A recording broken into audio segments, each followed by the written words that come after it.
আসসালামু আলাইকুম। দোহা কাতার থেকে সবাইকে স্বাগতম জানাচ্ছি নতুন আরেকটি ভিডিওতে। আমাদের এবারের গন্তব্য সুক ওয়াকিফ, অর্থাৎ দোহার যে পুরাতন যে বাজার বা মার্কেট আমরা যাই বলি, সেই জায়গাটি। আমরা ব্যান্ডমে গিয়েছিলাম, সেখান থেকে এখন সুক ওয়াকিফের দিকে যাচ্ছি। এই অংশটুকু আসলে সুক ওয়াকিফে ঢোকার কিছুটা আগে, এখান থেকে হয়তো 1-1.5 মিনিটের জায়গা আছে এরকম। আমাদের এই যাওয়ার পথে আমরা দেখছিলাম ঠিক রাস্তার পাশ দিয়ে এরকম উটের একটি বহর যাচ্ছিল, সাদা ড্রেস পরিহিত আরোহীদের, অত্যন্ত সুন্দর। আর এই জায়গাটা সম্ভবত দোহার পার্লামেন্ট। যাই হোক, দেন আমরা ঠিক সুক ওয়াকিফের দিকে টার্ন করি। আমাদের লেফট সাইডে আপনার দোহার যে ডাউন সেটা ছিল। এই পাশেও বেশ কিছু ক্যামেল আমরা দেখতে পাই। এটা মূলত দর্শনার্থীদেরকে আকর্ষণ করার জন্য, আর এখানে ক্যামেল রাইড করার ব্যবস্থা আছে। যাই হোক, আমরা ধীরে ধীরে একদম সুক ওয়াকিফের গেটের কাছাকাছি চলে আসলাম। আমাদের সামনে যে মিনারটা লম্বা যে বড় একটা অংশ দেখা যাচ্ছে, এটা সুক ওয়াকিফের পার্শ্ববর্তী সবচেয়ে বড় মসজিদ। আমি যতটুকু শুনেছি, মিজানুর রহমান আজহারি বাংলাদেশের একজন বড় প্রখ্যাত আলেম আর কি। উনি বেশ এখানে মনে হয় 1বার না 2বার উনি এসেছেন ইসলামিক বয়ানের জন্য। যাই হোক, অত্যন্ত জনপ্রিয় এবং দৃষ্টিনন্দন এই মসজিদ। রাতের ভিউটা অনেক সুন্দর, আমি চেষ্টা করব সেটাও নেওয়ার জন্য। ধীরে ধীরে আমাদের গাড়ি সুক ওয়াকিফের মেইন গেটের দিকে যাচ্ছে, মানে যে দিক থেকে আপনার সম্মুখভাগ থেকে এন্ট্রেন্স নেওয়া লাগে, সেই জায়গাটার দিকে যাচ্ছি আমরা। আমরা সম্ভবত চলে এসেছি একদম সুক ওয়াকিফের সামনের অংশটায়। এই জায়গাটায় হয়তো আমরা নামবো, দেন আমরা আমাদের সুক ওয়াকিফের প্রথম যে ট্যুর সেটা নেব আর কি। তো আমরা নামার পরে আমি একটু চেষ্টা করছি আশপাশে দোহার মানে পুরো অংশটাকে দেখানোর জন্য। আমি যদি সুক ওয়াকিফ থেকে উত্তর দিকে তাকাই, তাহলে ডাউন দোহা দেখা যাচ্ছে। আমার ফ্রেন্ডরা অলরেডি হাঁটা শুরু করলো সুক ওয়াকিফের ভিতর দিকে। এই হলো আশপাশের অবস্থা। তো যতটুকু শুনেছি, সুক ওয়াকিফ প্রায় 1000 বছরেরও বেশি মানে এদের এই বাজারটার ইতিহাস আছে। দোহার যখন একদম শুরু থেকে আর কি, প্রথম যখন বাজার ব্যবস্থা চালু হয়, এই সুক ওয়াকিফেই প্রথম নিত্য প্রয়োজনীয় পণ্য এবং কাঠ এবং অন্যান্য জিনিসপত্র এখানে বিক্রয় হতো। যে সব জায়গা থেকে দোহার আশপাশের সমস্ত অঞ্চল থেকে এখানে মানুষজন এসে ভিড় করতো বাজারে জিনিসপত্র কেনাবেচা করার জন্য। অনেক ঐতিহ্যবাহী একটা জায়গা এবং পর্যটকদের জন্য অনেক আকর্ষণীয় একটা জায়গা। যারা আসলে দোহায় বেড়াইতে আসে, সুক ওয়াকিফ 100% আসে আর কি। তো আমরা এই যে এখানে একটা স্টোরে আসি, এই লোকটা ভারতীয় একজন মুসলিম আঙ্কেলের সাথে আমার কথা হয়। উনি কেরালা থেকে এখানে এসেছেন, প্রায় 35-40 বছর এখানে আছেন উনি। এটা ওনার স্টোর। আমার বন্ধুরা তারা দেখছে কিছু নেওয়া যায় কিনা।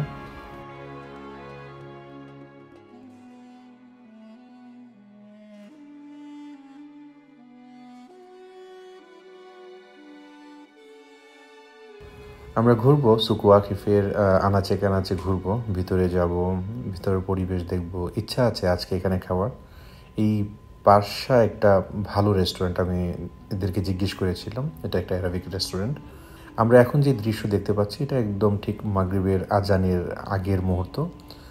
আমি এই জায়গাটায় দাঁড়াই এবং আমি নামাজের জন্য আসলে এই মসজিদটায়, আমার ডান পাশে যে লম্বা মিনারটা দেখা যাচ্ছে, এই মসজিদটায় ঢুকি এবং অবাক হয়েছিলাম। প্রচুর মুসল্লি, প্রচুর, মানে অ্যারাবিক যে একটা ফ্লেভার, মুসলিমদের যে একটা খাঁটি ফ্লেভার আর কি, এটা এখানে সম্পূর্ণ রকমের বিদ্যমান আর কি। তো আমি মসজিদের ভিতরে ঢুকি, আমি খুব সুন্দর ভিতরের পরিবেশ।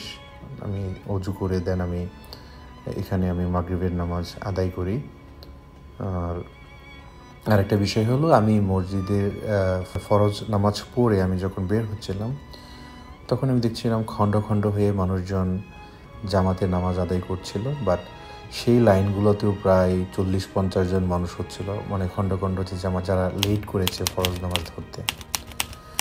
যাই হোক, আমি মসজিদ থেকে বের হয়ে আমার ফ্রেন্ডদের সাথে আবার একত্রিত হয়ে সুক ওয়াকিফের ভিতরে হাঁটা শুরু করি, মূলত দেখার জন্য কোথায় কী আছে। আমরা এসেছি এখানে, বেশ কিছুদিন থাকবো, আমাদের শপিং হয়তো আরও পরে শুরু করব, বাট দেখা এই বাজারটায় ঢোকার পরে আমি রাতে যখন আমার বন্ধুদেরকে নিয়ে এখানে ঢুকি, ঠিক আগেকার যে আরবীয় যে একটা ঐতিহ্য সব কিছুই মানে আস্তে আস্তে সামনে আসতে থাকে। এই যে এটা একটা আপনার অ্যারাবিক দর্জির দোকান আর কি। এই যে মহিলাদের ড্রেস, পুরুষদের ড্রেস সব কিছু এখানে বানানো হয়। এর কিছু মডেল ওরা বাইরে এরকম সাজিয়ে রেখেছে আপনি ক্রেতাদেরকে আকর্ষণ করার জন্য। এর বাইরেও তাদের কৃষ্টি কালচারের বিভিন্ন আসবাবপত্র, খেলনা, নিত্য প্রয়োজনীয় জিনিস, কাপড় চোপড় সব কিছু এরকম থাকে সাজানো। এই যে শেখদের যে ড্রেস আপ দেখছিলাম, অনেক ভালো লাগছিল আর কি।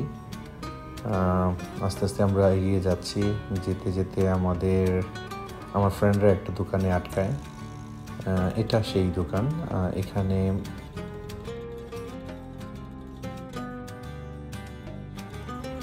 এরকম হাঁটতে হাঁটতে আসলে আপনি অ্যারাবিক যে কালচারের যে আপনার একটা ইতিহাস, এর মধ্যে আপনি অবশ্যই ঢুকবেন, সন্দেহ নেই। আমি ব্যক্তিগতভাবে বলবো, যারা দোহায় আসেন, বেড়াতে আসেন, দোহায় যারা থাকেন তারা তো অবশ্যই এখানে আসেন, রেগুলারলি আসা লাগে। আর অন্যথায় যারা ঘুরতে আসেন, এই সুক ওয়াকিফ দেখতে মিস করবেন না অবশ্যই, এবং চেষ্টা করবেন সন্ধ্যার সময় যাওয়ার জন্য।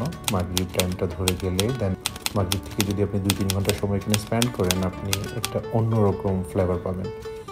I'm gonna eat here, bro. Inside, somewhere else. They have more than 100 restaurants inside. Yes, bro.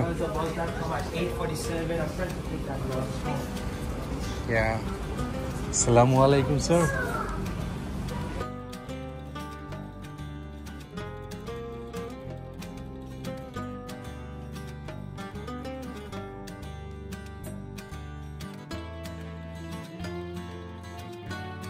আমার ফ্রেন্ডের আরেকটা দোকানে ঢুকে, সেখানে দেখতে পাচ্ছেন বিভিন্ন ধরনের কালেকশন, একদম জেনুইন কালেকশন এখানে ওরা তৈরি করে রেখেছে। বিভিন্ন ধরনের প্রাণী, পাখি, এই এদের আর কি, চামড়া সহ একদম পুরো একটা অবয়ব আর কি।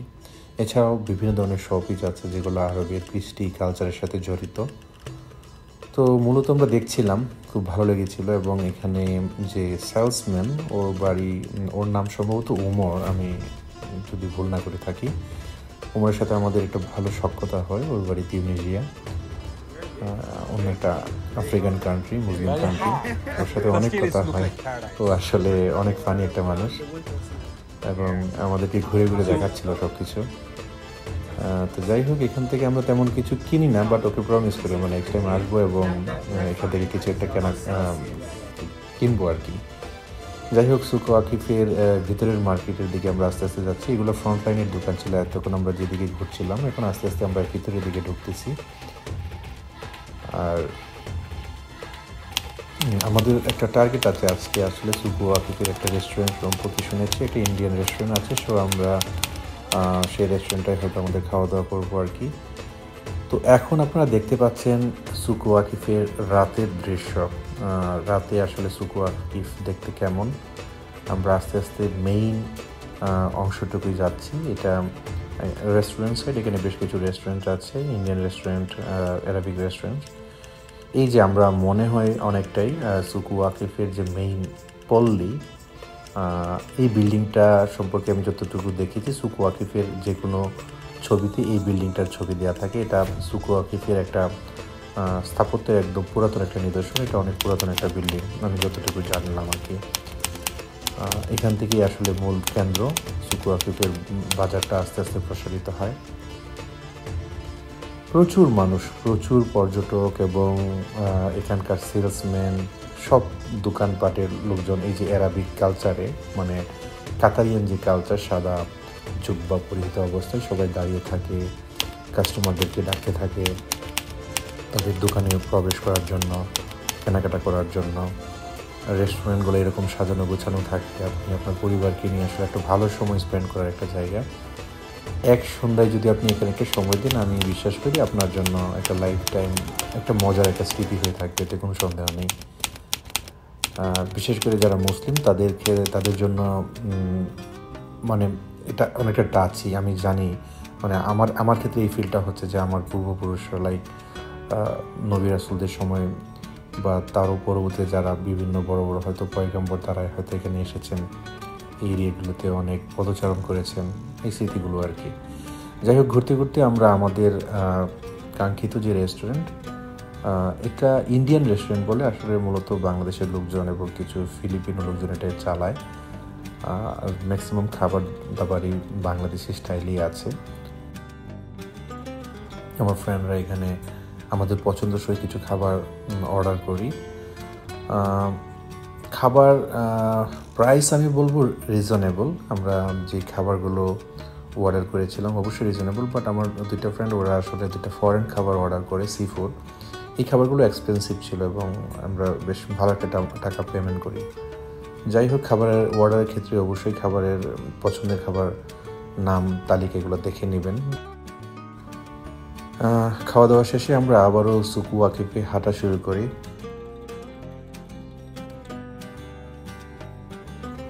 দেখছিলাম সুকু ওয়াকিফের অন্যান্য যেই দোকানগুলো।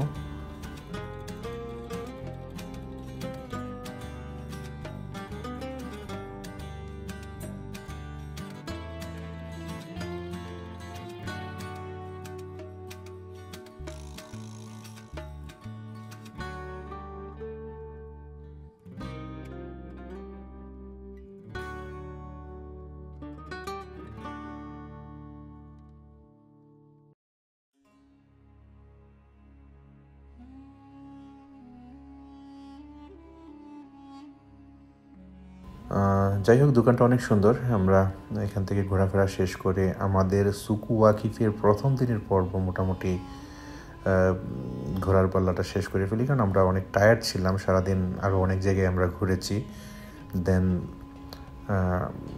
অনেকটা টায়ার্ড ছিলাম। খাওয়ার পরে শরীরটা এমনিতেই একটু ছেড়ে দেয়।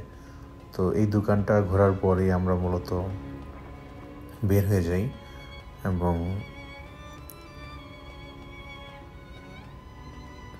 এটা সুকু ওয়াকিফের একটা ওল্ড পিকচার। এটা সম্ভবত 100 বছর আগের একটা পিকচার।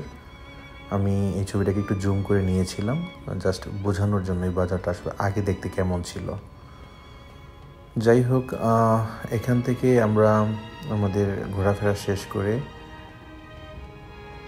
এই যে এটা হলো কাতারের যে বিখ্যাত দুইটা স্টেডিয়াম, এই দুইটা স্টেডিয়ামের রেপ্লিকা আর কি। বাট এই দোকানগুলো আসলে খুবই এক্সপেন্সিভ। আমি যা দেখেছি প্রতিটা জিনিসপত্রের দাম অনেক বেশি। আমরা ইউএস ডলারে কনভার্ট করেও আমাদের কাছে দামটা অনেক বেশি মনে হচ্ছিল। তো আমরা এই দোকান শেষ করে আমরা সুকু ওয়াকিফ থেকে বের হতে শুরু করি। আমাদের আসলে আজকে ঘোরাফেরা অনেকটা শেষের পর্যায়ে। It doesn't hurt. It doesn't hurt. You have to be in front of him. In front of him. There you go.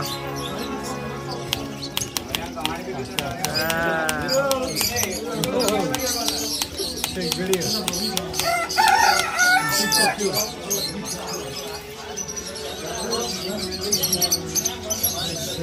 How much is it? 3,000 riyal. 5,000? 3,000 riyal. Oh, that's good.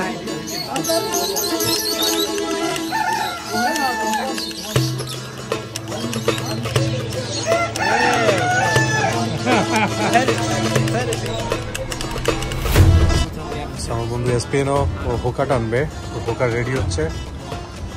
এসপিনো, what flavor do you take? Oh, 2 apple.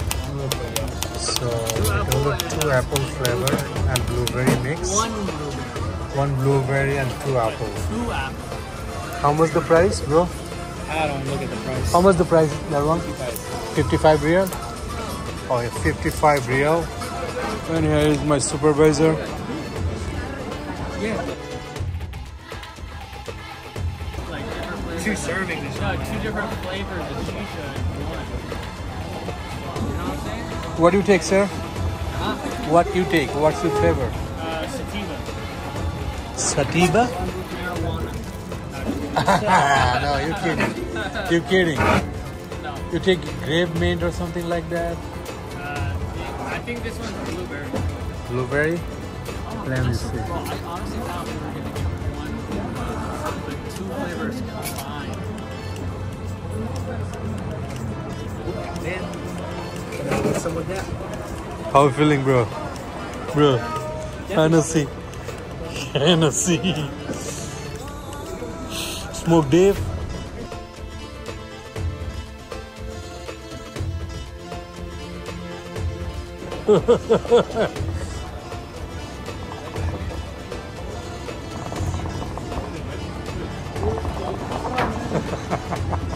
Okay, right? It has that licorice taste to it. I can taste licorice. When it's not windy out here, I can blow hose. You can? Yeah. Because I only smoke.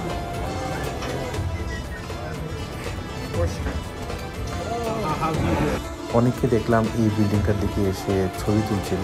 আমার ধারণা আর কি এটা একটা সংরক্ষিত building, এটা হয়তো সুকু ওয়াকিফের পুরাতন একটা বিল্ডিং হবে, স্থাপত্য হবে। বেশ কিছু মানুষকে ভিড় করে দেখতেছিলাম এখানে ছবি তুলছিল। যাই হোক, এই হলো সুকু ওয়াকিফের রাতের দৃশ্য। মানুষজন এরকম রাস্তায় বসে বিভিন্ন জায়গায় তারা খাচ্ছে, কেউ হুকা টানছে, যার যার পছন্দের খাবার অর্ডার করছে। অসম্ভব সুন্দর রাতের পরিবেশটা, আসলেই জমজমাট। এবং আমি শুনেছি এই বাজারটা একদম অলমোস্ট প্রতিদিনই মিডনাইট পর্যন্ত এরকম চলতে থাকে। তো এই যে মসজিদটার যে মিনারটা, যেটা আমি প্রথম যখন ঢুকেছিলাম সুকু ওয়াকিফ, রাতে আসলে এটাকে এরকম দেখায়। আমি হয়তো এখান থেকে বের হবো, তখন আরও ভালো একটা ভিউ পাবো। এই যে মসজিদটা, অনেক দৃষ্টিনন্দন একটা মসজিদ। এটা নামটা আমি ভুলে গিয়েছি, আমি চেষ্টা করবো নেক্সট টাইম যদি আরও কোনো ভিডিও করি এখানে নামটা মেনশন করার। এই হলো রাতের দৃশ্য আর কি, সুকু ওয়াকিফ এবং তার আশপাশ। তো সবাইকে ধন্যবাদ। আশা করি এভাবে ঘুরতে থাকবো এবং সুকু ওয়াকিফের আরও কিছু ভিডিও আপনাদের সামনে নিয়ে আসবো।